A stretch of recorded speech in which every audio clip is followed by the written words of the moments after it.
Hi guys, आप सबका हमारे यूट्यूब चैनल तस्मीर कैरियर एकेडमी पे स्वागत है। गाइज, आज जो हम आपको डिटेल देने जा रहे हैं वो देने जा रहे हैं SGPGI रिक्रूटमेंट 2025 के नोटिफिकेशन के बारे में। SGPGI यानी कि Sanjay Gandhi post graduate institute of medical sciences ने ग्रुप बी, ग्रुप सी और ग्रुप डी की 1489 वैकेंसीज के लिए अपना नोटिफिकेशन जारी किया है। अगर आप भी इन वैकेंसीज के लिए अप्लाई करना चाहते हैं तो गाइज ये वीडियो आपके लिए बहुत ज्यादा इंपॉर्टेंट है, क्योंकि इस वीडियो में हमने पूरा डिटेल में बताया कि क्या मिनिमम क्वालिफिकेशन मांगी गई है, क्या आपका सिलेक्शन प्रोसेस रहेगा, लास्ट डेट अप्लाई करने की कब है और ऑनलाइन जाकर के कैसे आपको रजिस्ट्रेशन और फॉर्मेलिटीज पूरी करनी होगी। तो गाइस पूरा वीडियो देखिएगा और साथ ही साथ में हमारे इस यूट्यूब चैनल को सब्सक्राइब कर लें, लाइक करें और ज्यादा से ज्यादा शेयर करें।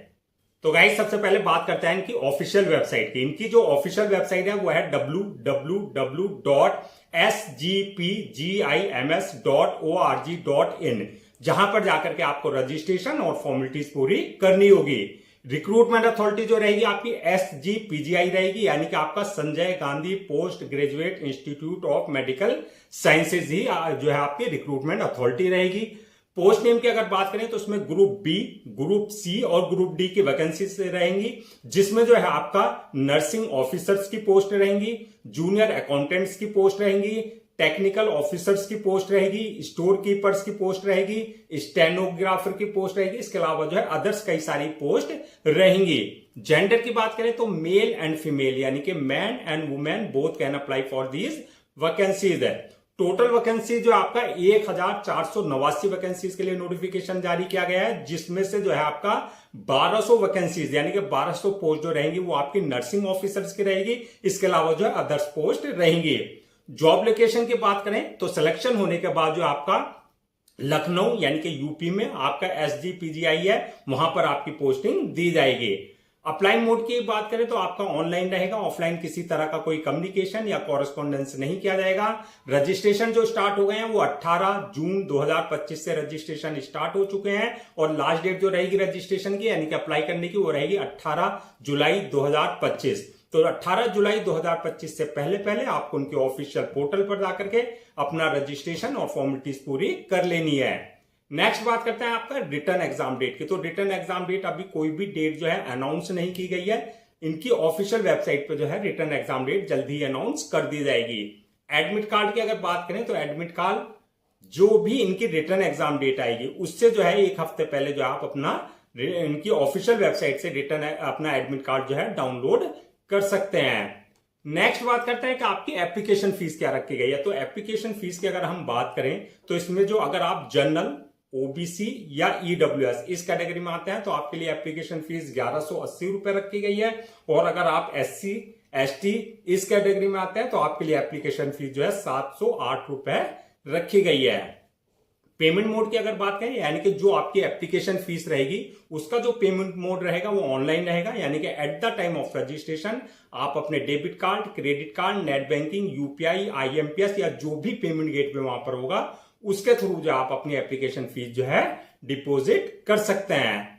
नेक्स्ट बात करते हैं कि आपका एलिजिबिलिटी क्राइटेरिया क्या मांगा गया है, यानी कि क्या मिनिमम एजुकेशनल क्वालिफिकेशन मांगी गई है। तो क्वालिफिकेशन की बात करें तो ये आपकी पोस्ट वाइज वरीज करेगी। अगर बात करें हम नर्सिंग ऑफिसर्स की पोस्ट के लिए अगर आप अप्लाई कर रहे हैं तो नर्सिंग ऑफिसर्स की पोस्ट के लिए जो क्वालिफिकेशन मांगी गई है, आपने BSc ऑनर्स नर्सिंग कर रखा हो फ्रॉम INC यानी कि इंडियन नर्सिंग काउंसिल से जो है आपने जो है BSc नर्सिंग का कोर्स कर रखा हो, जो कि आपका रिकॉग्नाइज्ड इंस्टीट्यूट से होना चाहिए। BSc नर्सिंग या फिर आपने कर रखा हो diploma in general nursing midwifery यानी कि GNM का कोर्स आपने कर रखा हो, प्लस आप जो है नर्स एंड मिडवाइफ से जो है रजिस्टर्ड हो, और 2 years experience in A 50 bedded hospital यानी कि 50 बेड वाले हॉस्पिटल्स में जो है आपका कम से कम जो है 2 years एक्सपीरियंस होना चाहिए। तो ये आपकी है नर्सिंग ऑफिसर्स की पोस्ट के लिए। BSc नर्सिंग कर रखा हो या फिर आपने GNM अगर कर रखा है तो आपका जो है 2 years एक्सपीरियंस मिनिमम जो है 50 बेड्स वाले हॉस्पिटल में आपके पास होना चाहिए, और आप रजिस्टर्ड होने चाहिए नर्स एंड मिडवाइफ से। अब बात करते हैं कि आपका जो है अदर्स पोस्ट की। तो अदर्स पोस्ट के लिए अगर बात करें तो ये आपकी पोस्ट वाइज वरीज करेंगी सबकी सब। जैसे आपका 10th क्लास अगर आपने कर रखा है तो आपके लिए भी वैकेंसीज है, 12th वालों के लिए भी है, अगर आपने जो है बैचलर डिग्री ले रखी है तो आपके लिए भी वैकेंसीज है। मास्टर डिग्री अगर आपके पास है तो आपके लिए भी वैकेंसीज, डिप्लोमा सर्टिफिकेट वाले सबके लिए जो है आपका जो है वैकेंसीज जारी की गई है। यानी कि अगर आपने 10th 12th BSc BCom BA MSW यानी कि master of social work, nursing course, GNM course, degree या डिप्लोमा इन रिलेवेंट फील्ड में कर रखा है तो आप सबके लिए जो है पोस्ट वाइज जो है वैकेंसीज रखी गई हैं। अब बात करते हैं कि आपका एज लिमिट क्या रखी गई है। तो एज लिमिट की अगर हम बात करें तो मिनिमम 18 साल और मैक्सिमम 40 साल रखी गई है। 18 और 40 के बीच में अगर आपकी एज है तो आप इन वैकेंसीज के लिए अप्लाई कर सकते हैं। एज रिलैक्सेशन की अगर बात करें तो एज पर गवर्नमेंट रूल्स एंड रेगुलेशंस जो रिजर्व कैटेगरीज वाले हैं, जैसा आपका SC ST OBC वगैरह, उनको जो एज रिलैक्सेशन दिया जाता है वो एज पर नॉर्म्स प्रॉपर दिया जाएगा। नेक्स्ट बात करते हैं कि आपका सिलेक्शन प्रोसेस क्या रहेगा। तो सिलेक्शन प्रोसेस की अगर बात करें तो इसमें मल्टीपल स्टेजेस रहेंगी जो आपको क्लियर करनी होगी। फर्स्ट स्टेज जो होगी इसमें रिटन एग्जामिनेशन की होगी, यानी कि आपको फर्स्ट जो है रिटन एग्जाम आपका कंडक्ट किया जाएगा, यानी कि CRT कॉमन रिक्रूटमेंट टेस्ट होगा आपका फर्स्ट स्टेज। जो CRT क्लियर कर लेंगे सेकंड स्टेज होगी उनके लिए जो है स्किल टेस्ट की, यानी कि अगर आपकी पोस्ट आपने उस पोस्ट के लिए अप्लाई किया है, जैसा आपने स्टेनो वगैरह के या टाइपिस्ट की पोस्ट वगैरह के लिए अप्लाई किया है तो उसमें जो है स्किल टेस्ट भी आपका लिया जाएगा अगर आपकी पोस्ट के लिए एप्लीकेबल है। उसमें आपका स्टेनो टाइपिंग वगैरह ये सारी चीजें चेक की जाएंगी, टेस्ट लिया जाएगा उनका। और जो ये क्लियर कर लेंगे थर्ड स्टेज होगी उसकी डॉक्यूमेंट्स वेरिफिकेशन की, यानी कि at the time of registration आप अपने डॉक्यूमेंट्स अपलोड किए हैं वो सारे डॉक्यूमेंट जो आपका ओरिजिनल चेक किए जाएंगे, यानी कि वेरीफाई किए जाएंगे। और लास्ट स्टेज जो होगी वो होगी मेडिकल एग्जामिनेशन की, यानी कि जिस पोस्ट के लिए आपने अप्लाई किया है उसके लिए देखा जाएगा कि आप जो है फिजिकली और मेंटली पूरी तरीके से फिट हैं या नहीं है। तो ये मल्टीपल स्टेजेस रहेंगे जो आपको क्लियर करनी होगी। अब बात कर लेते हैं जो आपका रिटर्न एग्जाम होगा, जो आपका CRT होगा, यानी कि कॉमन रिक्रूटमेंट टेस्ट होगा। उसका क्या एग्जाम पैटर्न रहेगा, क्या उसका सिलेबस रहेगा। तो सबसे पहले बात करते हैं एग्जाम पैटर्न की। तो ये आपका ऑनलाइन लिया जाएगा एग्जाम, यानी कि CBT यानी कि कंप्यूटर बेस्ड टेस्ट होगा आपका, ऑनलाइन एग्जाम कंडक्ट किया जाएगा। क्वेश्चंस का जो पैटर्न होगा, पेपर का जो पैटर्न होगा ऑब्जेक्टिव टाइप होंगे, यानी कि आपके MCQ मल्टीपल चॉइस क्वेश्चंस होंगे। टोटल क्वेश्चन जो होंगे 100 क्वेश्चन रहेंगे जो कि आपके 100 ही मार्क्स से रहेंगे, यानी कि एक क्वेश्चन आपका 1 मार्क का रहेगा। टाइम की अगर बात करें तो इसमें 2 घंटे यानी कि 120 मिनट जो है आपको पेपर को सॉल्व करने का दिया जाएगा। नेगेटिव मार्किंग की अगर बात करें यानी कि रॉन्ग आंसर के लिए जो है नेगेटिव मार्किंग का प्रोविजन इसमें रखा गया है, यानी कि आपके जो है रॉन्ग आंसर देने पे मार्क्स डिडक्ट किए जाएंगे। मीडियम ऑफ एग्जामिनेशन की अगर बात करें तो ये आपका इंग्लिश में एग्जाम कंडक्ट किया जाएगा। अब बात कर लेते हैं सिलेबस की, यानी कि कहां से आपके क्वेश्चंस पूछे जाएंगे। तो क्वेश्चन जो पूछे जाएंगे आपके जनरल इंटेलिजेंस एंड रीजनिंग से रिलेटेड क्वेश्चंस होंगे।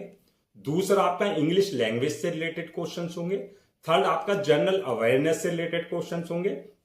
इसके अलावा जो आपकी बेसिक कंप्यूटर नॉलेज से रिलेटेड आपके क्वेश्चंस होंगे। इसके अलावा जो आपका सब्जेक्ट रिलेटेड पोस्ट है, यानी कि जिस पोस्ट के लिए आपने अप्लाई किया है उससे रिलेटेड आपके क्वेश्चंस होंगे, यानी कि आपके टेक्निकल नॉलेज, यानी कि जिस पोस्ट के लिए आपने, जैसे अकाउंटेंट के लिए अकाउंट से रिलेटेड क्वेश्चंस होंगे, और आपका जिस पोस्ट के लिए भी है स्पेसिफिक उस पोस्ट से रिलेटेड आपके क्वेश्चंस आपके जो है पेपर में आपसे पूछे जाएंगे। अब बात करते हैं कि फाइनल मेरिट लिस्ट किस बेसिस पे बनेगी। तो फाइनल मेरिट लिस्ट की अगर बात करें, जो भी आपने CRT यानी कि कॉमन रिक्रूटमेंट टेस्ट में मार्क्स ऑब्टेन किए हैं उस बेसिस पे आपकी फाइनल मेरिट लिस्ट बनेगी। और अगर हम बात करें सैलरी एंड अलाउंसेस की, तो सैलरी अलाउंसेस की अगर आपने अप्लाई किया है नर्सिंग ऑफिसर्स की पोस्ट के लिए तो आपके लिए जो बेसिक पे स्टार्टिंग जो होगी आपकी 44,900 से लेकर के 1,42,400 तक रहेगी। इसके अलावा जो है अदर्स पोस्ट की जो अप्रॉक्स आपकी स्टार्टिंग होगी वो 25,500 से लेकर के 1,42,400 के बीच में रहेगी, यानी कि आपका सिलेक्शन होने के बाद जैसे जैसे आपका एक्सपीरियंस होगा, जैसा आपका जो है टाइम होता जाएगा, उसके अकॉर्डिंग आपका इंक्रीमेंट भी होगा, प्रमोशन भी होगा। अलाउंसेस और अदर्स बेनिफिट्स की अगर बात करें तो इस पर एज पर government rules, UP government rules जो भी रहेंगे वो उसके अकॉर्डिंग आपको जो है अलाउंसेस और अदर्स बेनिफिट्स भी दिए जाएंगे। अब बात कर लेते हैं आपका जो है अप्लाई करने से पहले क्या क्या आपको जो है डॉक्यूमेंट्स रेडी रखना है। तो डॉक्यूमेंट्स की अगर बात करें तो सबसे पहले जो भी आपके एकेडमिक सर्टिफिकेट्स हैं, चाहे वो 10th की मार्कशीट है, 12th की मार्कशीट है, या आपकी जो बैचलर डिग्री है या मास्टर डिग्री है, चाहे वो आपने सेमेस्टर वाइज किया है, चाहे वो आपने ईयर वाइज किया है, वो सारे डॉक्यूमेंट्स। इसके अलावा जो है अगर आपके पास किसी तरह का कोई एक्सपीरियंस है तो वो कंसर्न अथॉरिटी और कंसर्न जो है डिपार्टमेंट से आपके पास जो एक्सपीरियंस सर्टिफिकेट हो, बर्थ सर्टिफिकेट यानी कि 10th की मार्कशीट में अगर आपका डेट ऑफ बर्थ मेंशन नहीं है तो बर्थ सर्टिफिकेट आपके पास कंसर्न अथॉरिटी से होना चाहिए। इसके अलावा जो आपका कास्ट सर्टिफिकेट यानी कि SC ST OBC का किसी भी तरह का कोई आप कास्ट बेस पे रिजर्वेशन ले रहे हैं तो कास्ट सर्टिफिकेट आपके पास जो है कंसर्न अथॉरिटी से होना चाहिए। इसके अलावा जो आपका डिसेबिलिटी सर्टिफिकेट यानी कि अगर आप फिजिकल हैंडीकैप का किसी भी तरह का कोई रिजर्वेशन ले रहे हैं तो डिसेबिलिटी सर्टिफिकेट आपके पास कंसर्न अथॉरिटी से होना चाहिए। इसके अलावा जो है आपका जो है इनकम सर्टिफिकेट यानी कि EWS यानी कि इकोनॉमिकली वीकर सेक्शन का अगर आप किसी तरह का कोई रिजर्वेशन ले रहे हैं तो इनकम सर्टिफिकेट आपके पास कंसर्न अथॉरिटी से होना चाहिए। इसके अलावा domicile, passport size photo, signature, thumb impression वगैरह ये सारे डॉक्यूमेंट जो आपके पहले से स्कैन कॉपी करा करके रखने हैं। अब बात करते हैं नेक्स्ट अप्लाई करने का क्या प्रोसीजर रहेगा। तो जैसा कि हमने स्टार्टिंग में बताया था पूरा जो प्रोसेस रखा गया है वो ऑनलाइन रखा गया है, ऑफलाइन किसी भी तरह का कोई कम्युनिकेशन या कॉरेस्पॉन्डेंस नहीं किया जाएगा। तो ऑनलाइन अप्लाई करने के लिए सबसे पहले आपको उनका ऑफिशियल पोर्टल www.sgpgims.org.in पर विजिट करना है। जब आप वहां विजिट करेंगे रिक्रूटमेंट कैरियर वाले सेक्शन में जाएंगे, वहां आपको अप्लाई ऑनलाइन का लिंक मिलेगा। तो वहां पर आपको जो है प्रेस करना है यानी कि क्लिक करना है। यहां पर इस बात का ध्यान देना अगर आपने इनके पोर्टल पर अपने आप को पहले से रजिस्टर्ड नहीं करा रखा है तो आपको अपनी basic details, valid email ID और मोबाइल नंबर से अपने आप को रजिस्टर करा लेना है। यानी कि वहां से आपका यूजर नेम और पासवर्ड जनरेट हो जाएंगे जो कि आपके क्रेडेंशियल होंगे। अगर ऑलरेडी आपने इनके पोर्टल पर अपने आप को पहले से रजिस्टर करा रखा है तो जो आपका यूजर नेम पासवर्ड है यानी कि क्रेडेंशियल है उससे आपको लॉगिन करना है। लॉगिन करने के बाद आपका एप्लीकेशन फॉर्म आएगा। उस एप्लीकेशन फॉर्म में आपको पूरी बेसिक डिटेल्स भरनी होगी जैसा आपका नाम, father name, mother name, date of birth, आपकी क्वालिफिकेशन, आपकी प्रोफेशनल एकेडमिक क्वालिफिकेशन, आपकी प्रोफेशनल क्वालिफिकेशन, आपने किस पोस्ट के लिए अप्लाई कर रहे हैं, कौन सी पोस्ट है वो है, उसके बारे में पूरी डिटेल्स जो है आपको एक्यूरेट फिल करनी होगी। जब आप डिटेल्स फिल कर देंगे नेक्स्ट ऑप्शन आएगा आपका अपलोड योर डॉक्यूमेंट्स का, यानी कि जो भी आपके डॉक्यूमेंट्स हैं, चाहे वो आपके एकेडमिक सर्टिफिकेट्स हैं, चाहे वो प्रोफेशनल सर्टिफिकेट्स हैं, चाहे वो आपका एक्सपीरियंस लेटर है, वो सारे डॉक्यूमेंट जो है आपको वहां पर अपलोड करने हैं। साथ में passport size photo, signature, thumb impression, जो भी रिक्वायर्ड डॉक्यूमेंट्स है वो आपको उनके प्रेस्क्राइब्ड फॉर्मेट है यानी कि डायमेंशन के हिसाब से अपलोड करने होंगे। डॉक्यूमेंट्स अपलोड करने के बाद जो है नेक्स्ट ऑप्शन आएगा आपका पेमेंट का, यानी कि जो आपकी एप्लीकेशन फीस है वो आपको अपने कैटेगरी के अकॉर्डिंग जो है अपने debit card, credit card, net banking, UPI, IMPS या जो भी पेमेंट गेटवे है उसके थ्रू जो है आप अपना एप्लीकेशन फीस डिपोजिट कर सकते हैं। एप्लीकेशन फीस डिपॉजिट करने के बाद जो नेक्स्ट ऑप्शन आएगा आपका जो है फॉर्म को सबमिशन का, यानी कि अपलोड करने का। फॉर्म को सबमिट करने से पहले एक बार फॉर्म को पूरा रिव्यू कर ले, रिव्यू वाले ऑप्शन में जाकर के रिव्यू करने के बाद जो है फॉर्म को सबमिट कर दें और सबमिट करने के बाद जो है उसकी 1 या 2 कॉपी जो है प्रिंट आउट जरूर ले लें for your future reference, so that आपके पास जो है एक हार्ड कॉपी के रूप में एक ऑफिशियल रिकॉर्ड आपके पास हो जाए। तो गाइज ये थी आपकी Sanjay Gandhi post graduate institute of medical sciences यानी कि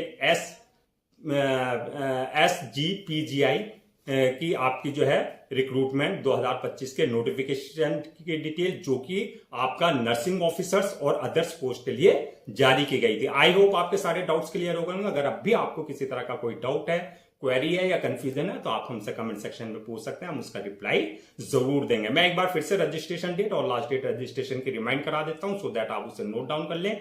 रजिस्ट्रेशन जो स्टार्ट हो गए हैं वो 18 जून 2025 से रजिस्ट्रेशन स्टार्ट हो चुके हैं और लास्ट डेट जो है रजिस्ट्रेशन की यानी कि अप्लाई करने की वो है आपका 18 जुलाई 2025। तो 18 जुलाई 2025 से पहले पहले आपको उनके ऑफिशियल पोर्टल पर जाकर के अपना रजिस्ट्रेशन और फॉर्मेलिटीज पूरी कर लेनी है। गाइज हम आपके लिए जितने भी गवर्नमेंट जॉब्स हैं या गवर्नमेंट एग्जाम्स हैं या उससे रिलेटेड जितने भी अपडेट्स हैं उस पर वीडियोस लेकर के आते हैं। इसके साथ साथ जो प्रॉपर कैरियर गाइडेंस पर आपके लिए वीडियोस लेकर आते हैं। अगर आप भी चाहते हैं कि आपको प्रॉपर कैरियर गाइडेंस मिलती रहे, साथ ही साथ में आपको गवर्नमेंट जॉब्स और गवर्नमेंट एग्जाम्स के पूरे अपडेट्स मिलते रहे, तो आप लोगों से मेरी रिक्वेस्ट है आप हमारे इस यूट्यूब चैनल को सब्सक्राइब कर लें, लाइक करें और ज्यादा से ज्यादा शेयर करें।